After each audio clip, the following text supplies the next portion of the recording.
Feliz em falar com vocês, desejando paz, alegria, saúde a todos nós. Vamos conversar sobre Jesus de Nazaré, o nosso irmão mais velho, o modelo de espírito ideal, o espírito mais puro que veio à Terra. Por que Jesus veio? Se a doutrina secreta, através dos enviados por Jesus, já apresentava a reencarnação, a inexistência da morte, o poder do pensamento, a possibilidade de relacionamento, conversa, telepatia entre encarnados e desencarnados. Seus fatos mediúnicos são de todos os tempos. Se, como diz Luqueche, aparece já entre os caiapós, entre os povos primitivos, Luqueche conta que os caiapós já falavam no mundo no céu e no na terra, e que no céu um caiapó curioso foi procurar um tatu e caiu na terra, mas que de vez em quando batia um vento forte que levava os selvagens para o céu. A verdade é de todos os tempos, mas a cada vez que reencarnamos, e a reencarnação também aparece em todas as épocas na Bíblia, cada vez que reencarnamos, tentamos mergulhar na festa do mundo. Esquecemos-nos do nosso destino glorioso, esquecemos as palavras de Jesus de Nazaré. Sois deuses, sois luzes, sois a luz do mundo, sois o sal da terra. Podeis fazer o que eu faço e muito mais. A doutrina secreta ficou na mão dos iniciados, porque os sacerdotes, aqueles que lidavam com a doutrina secreta, perceberam a dificuldade do povo de entendê-la e quiseram preservá-la de confusões. Para o povo passaram alegorias, superstições, rituais para dominar, manipular as massas. E o que nós somos que durante séculos desencarnamos, reencarnamos, nascemos, morremos, renascemos e, como diz o querido apóstolo de Lyon Allan Kardec, nascer, morrer, renascer, progredir sempre, tal é a lei. Porque alcançando grande desenvolvimento tecnológico, hoje ainda temos dificuldade em compreender certos ensinamentos de Jesus. Ele nos apresentou tão bem, trabalhando para que tivéssemos uma autoimagem positiva. Não somos escravos dos erros do passado, não somos ovelhas perdidas, abandonadas pelo Criador. Esses pensamentos menores, frutos dos nossos complexos de culpa, porque no nosso inconsciente sabemos de forma indefinida que erramos muito no passado, impede-nos de nos respeitarmos, de nos amarmos. Tanto se perde na angústia, na depressão, preparados para a vitória, reencarnam e perde-se nos vícios do passado. Jesus veio para nos auxiliar a conseguirmos a libertação de nós mesmos, de nossos pensamentos menores, para nos amarmos, porque é nos respeitando que amamos o nosso próximo. Mas num processo dialético, é muito interessante esse processo, bem explicado na filosofia, amando o próximo é que conseguimos nos amar e conseguimos nos libertar de nossos pensamentos menores. Fechados em nós mesmos ou em nossa pequena família, mergulhados no orgulho e no egoísmo, não sentimos vontade de nos amar. A convivência conosco se torna difícil. Os pensamentos menores surgem, possibilitando atrairmos supostos inimigos do passado, porque nos amam tanto que não nos abandonam. E ligando-nos também a pensamentos de encarnados e desencarnados que vibram no mesmo teor. E pensamentos semelhantes, como explica tão bem o querido Kardec em A Gênese, se atraem. Enquanto pensamos mal, desrespeitando-nos, considerando que somos muito pecadores, que viemos com erros inapagáveis do passado, pensando dessa forma, atraímos indivíduos que pensam do mesmo jeito e ficamos muito mal.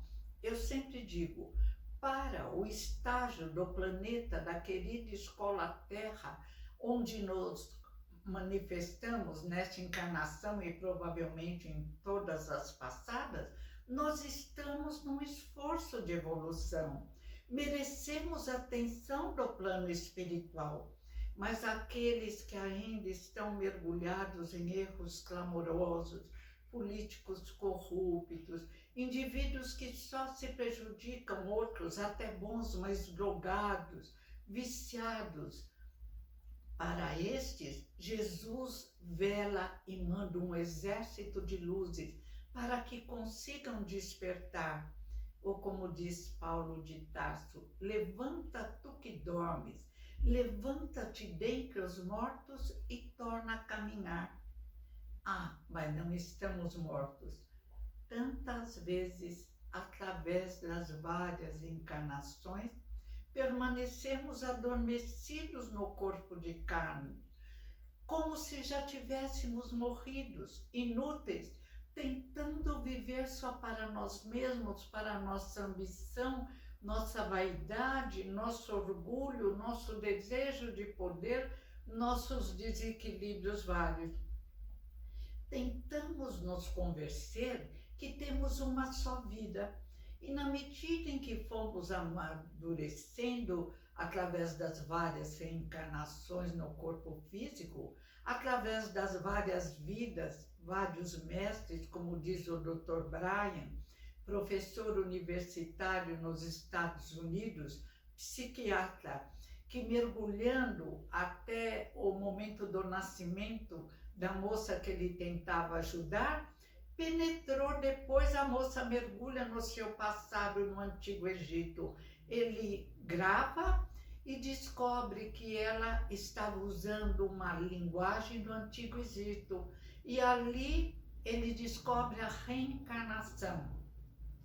Consegue curá-la não através de terapias das vidas passadas, que a pessoa pode até necessitar em alguns casos, mas que o livro dos Espíritos nos diz que renascemos e, eu digo, vestimos a veste da inocência e felizmente esquecemos o passado.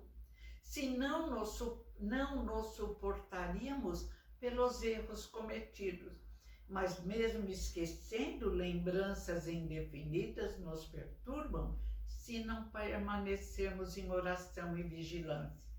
Se não amarmos o próximo para nos sentirmos dignos, se não conseguirmos fazer o bem sem olhar a quem, se não conseguirmos nos tornarmos bondosos.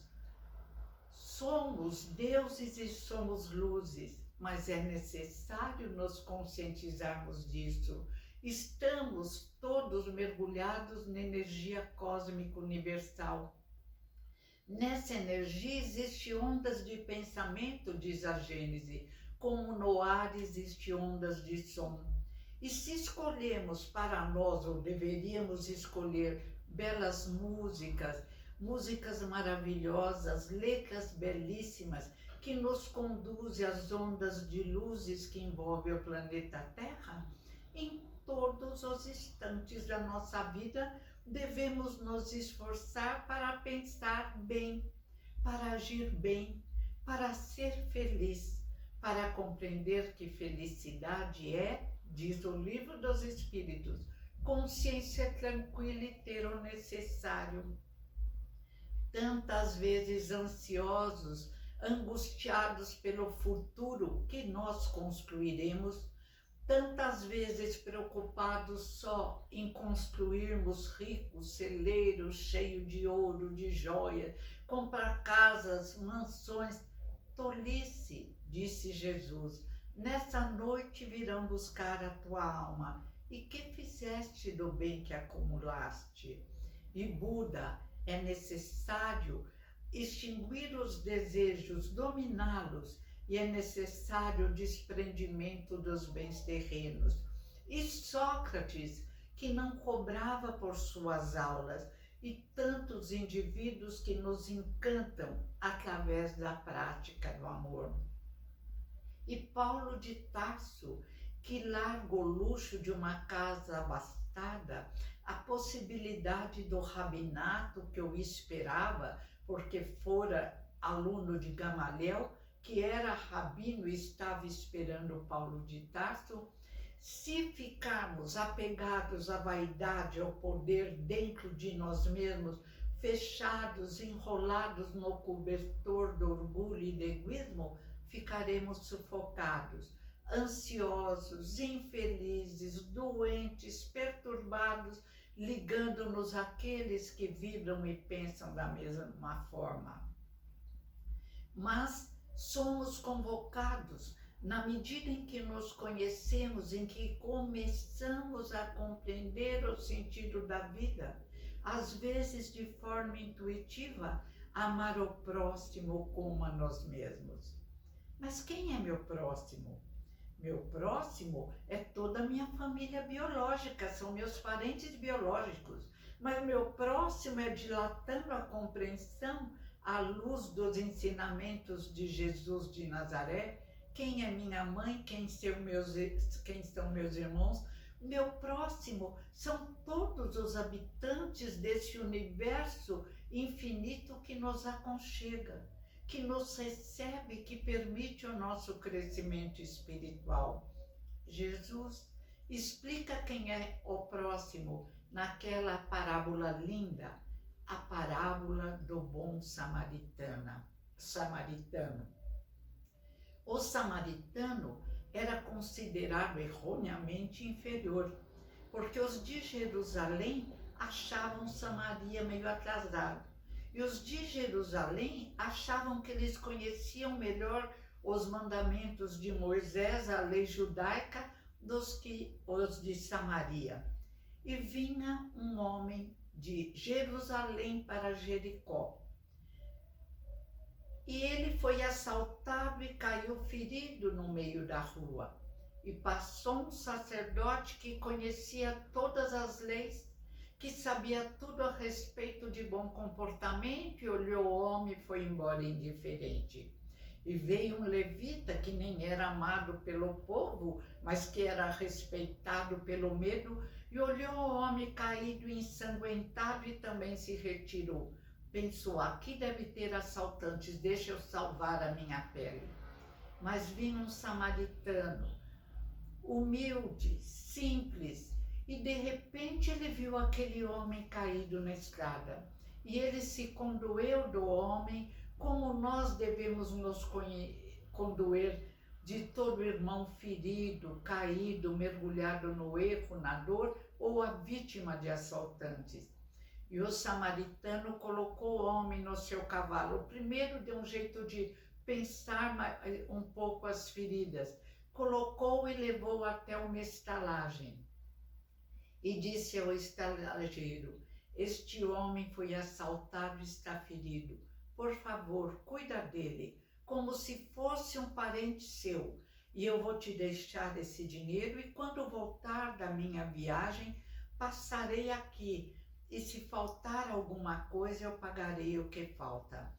E saiu feliz, respeitando-se, porque ele respeitou o próximo. E a lei do amor que brilha em nossa consciência, do verdadeiro amor ensinado por Jesus de Nazaré, dessa luz maravilhosa que ilumina o universo e surge em todas as casas do meu Pai de várias formas, superando as necessidades do nosso querido, amado planeta Terra, essa luz que brilha no coração dos pais amorosos que recebem um reencarnante, essa luz que brilha no coração dos bons médicos interessados em seus doentes, esta luz que cresce e se desenvolve, trazendo bem-estar, melhorando todas as defesas orgânicas, trazendo alegria de viver, um sorriso largo que se dilata,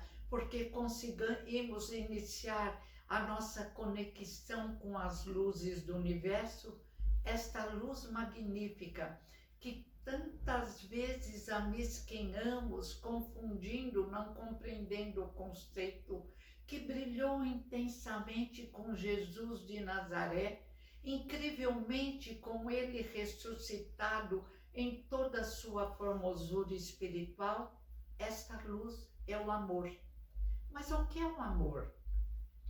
José Herculano diz: o amor é o clarim que desperta o ser, que arranca o ser do não ser, ou seja, que faz com que começamos a compreender o sentido da vida, que é evoluirmos, que é crescermos espiritualmente, que é conseguirmos amar o próximo como a nós mesmos. E como explicou Jesus, o próximo é todo caído na estrada.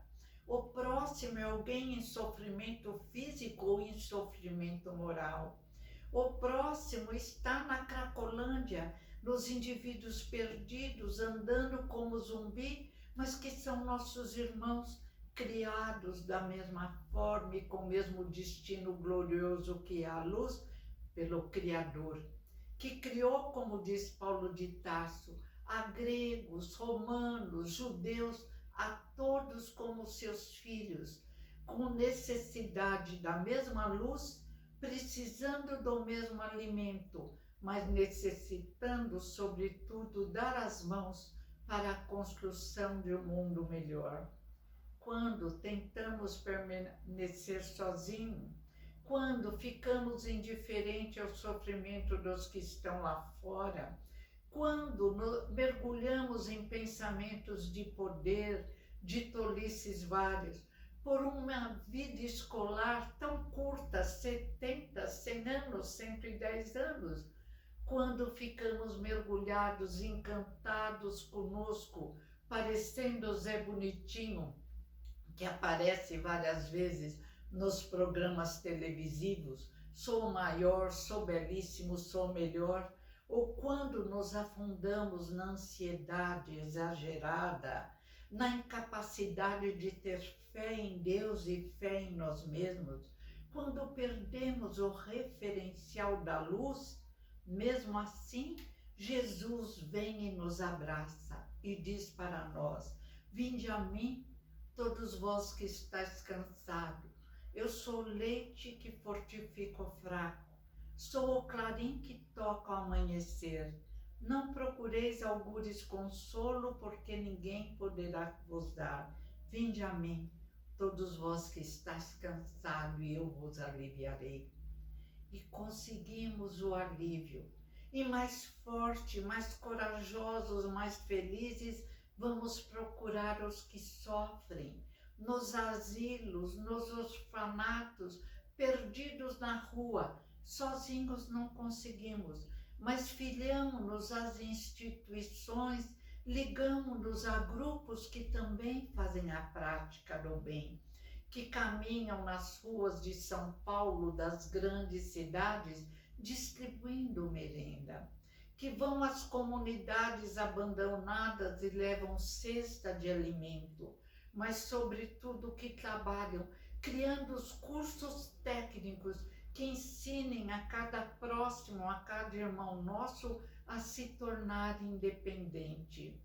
E ninguém explica, depois de Jesus, tão bem a caridade como o querido Paulo de Tarso, que compreendeu que mais honroso do que falar lindamente como ele falava num templo para os seus irmãos judeus, era sair pelo mundo, indo aos gregos, romanos, a todos que necessitassem, levando os ensinamentos libertadores de Jesus de Nazaré, o Consolador prometido, e fala sobre o amor, sobre a caridade, e diz: se eu falar a língua dos homens e dos anjos e não tiver caridade, sou como o metal que soa, como o sino que tine.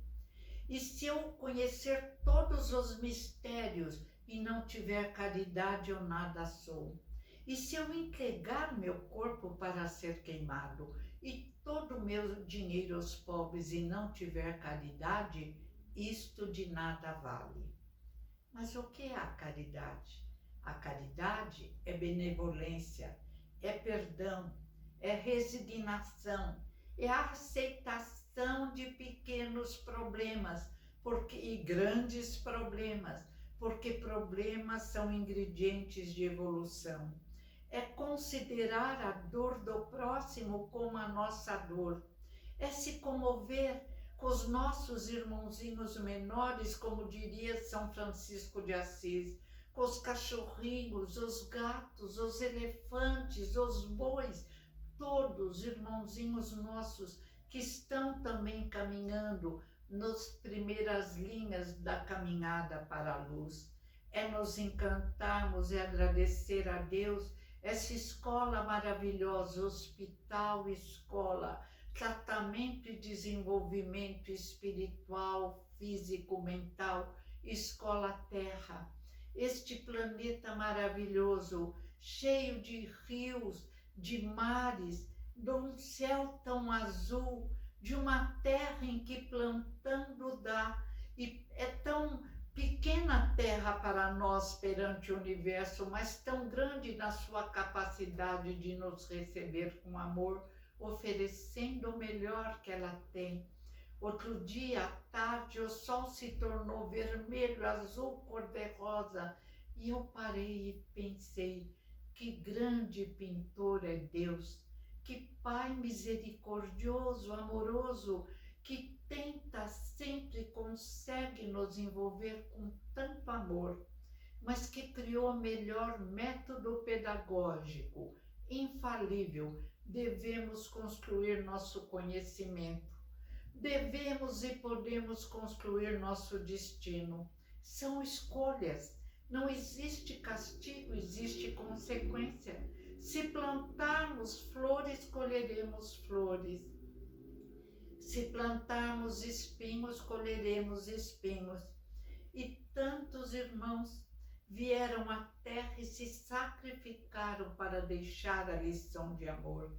Sem falar no mestre dos mestres, Jesus de Nazaré, que entregou seu corpo numa exemplificação de que o pensamento individual deve submergir quando há necessidade de um exemplo para o pensamento coletivo para a maioria, sem falar nesse mestre maravilhoso que nos trouxe exemplos, que nos libertou da manipulação daqueles como nós mesmos, que talvez fôssemos sacerdote manipulando as massas.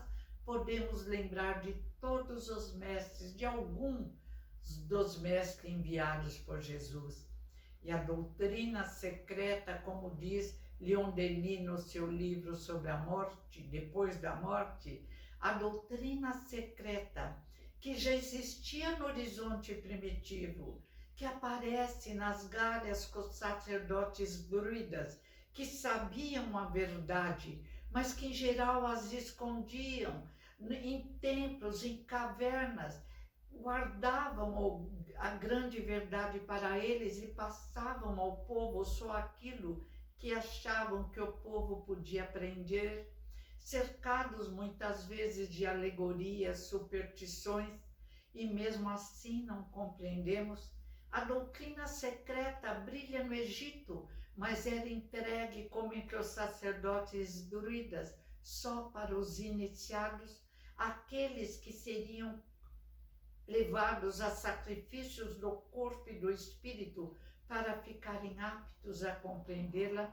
A doutrina secreta brilha no culto aos mortos, aparece na Grécia, aparece em toda parte, mas continua secreta para cada um de nós, porque diz o grande Piaget, só aprendemos quando praticamos, e ainda não praticamos os ensinamentos de Jesus de Nazaré. Mas agora a doutrina deixou de ser secreta. Ela brilha intensamente com o Mestre Jesus, exemplificada de forma concreta, possível de ser bem compreendida. ela reaparece através do trabalho de Jesus, que prometeu enviar o Consolador prometido, e reaparece nas mãos de um ex-druida reencarnado. Nessa encarnação, nascido na França, Léon Hippolyte Denisard Rivail, em outras encarnações, num passado distante, sacerdote druida nas Gálias. Kardec compara a verdade secreta com o Espiritismo e declara: é a mesma verdade. Os ensinamentos vêm através dos séculos. Hoje, no século XXI, principalmente nós que nos dizemos espíritas, que queremos nos esforçar para compreender o Espiritismo, que é fácil, é objetivo. Kardec era mestre em dificuldades de aprendizagem, dava as mãos à sua esposa Amélie Gabrielle Boudet, também professora e mestra em libertar o indivíduo de dificuldades de aprendizagem, e surge a doutrina secreta clara, brilhante, sem segredos, sem rituais, sem superstições, convidando a fé raciocinada nos livros magníficos e indispensáveis do mestre de Lyon, Allan Kardec. E estamos iniciando a nossa aprendizagem para nos amarmos como filhos dignos do Criador, ou como dizia o querido São Francisco de Assis, para nos transformarmos em indivíduos felizes, sorridentes, porque a vida fácil ou difícil é um ano escolar. O que interessa é o desenvolvimento de nossas luzes interiores, de nossas virtudes. E Jesus disse: vim para os doentes e vai nos curar. E em breve a nossa caminhada será uma subida vertiginosa, mas continuaremos auxiliando aos planetas em dificuldades, porque o nosso próximo está em toda parte, e onde houver dor e sofrimento, estaremos aptos para realizarmos a cura das almas, como a nossa está sendo curada pela espiritualidade superior. Obrigada. Fé no Criador, que nos ama incondicionalmente. Fé na espiritualidade superior, que não nos abandona. Nos nossos anjos da guarda, mas fé em nós mesmos, que estamos aptos a nos realizarmos através da ajuda do Consolador prometido. Porque somos deuses e somos luzes. Somos o sal da terra e vamos salgá-la. Obrigada.